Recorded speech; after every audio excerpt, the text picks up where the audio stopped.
nazo salamu jameni, habari zenyu. Kwa wale Waislamu salamu alaikum ndoyenu. Na ndugu ya Bwana Yesu asifiwe. Bwana Yesu karibuni, karibuni, ni mahusiano na umma. Natamani sana niwe Geoffrey Musiria hadharani niseme mimi ndiye katibu wa ushirikisho wa Umajuoni Makiwili.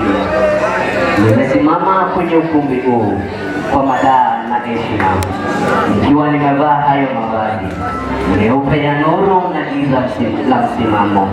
Natazama bango jekundu, kilio cha utu kinachovuma. Bandoro limekata, tunasaka like kwenye vilio ndani. Katika kioo cha simu tumekuwa mafundi wa nakshi na urembo. Tunajenga himaya za hewa kwa suti za kuwazima na maneno ya kambo. Bihemu tuna mgurumo, bihemu tuna mgurumo wa simba, lakini ana kwa ana ni unyonge wa mnyambo. Tumesahau miguzo ya dhati, tumefungwa pingu za kidijitali kwenye mambo.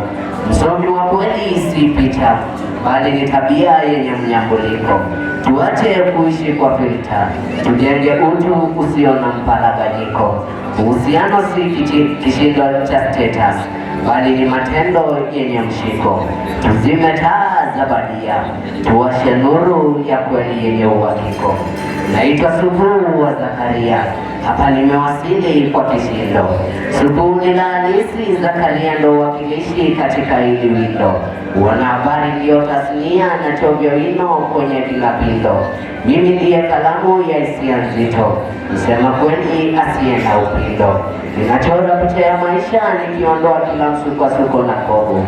Ninasema yaliyo moyoni kwa uzito na msisitizo usio na uvivu. Nabadilisha mawazo kuwa maandishi, kisha sauti yenye upevu. Ama kweli hii ndiyo kalamu ya hisia nzito.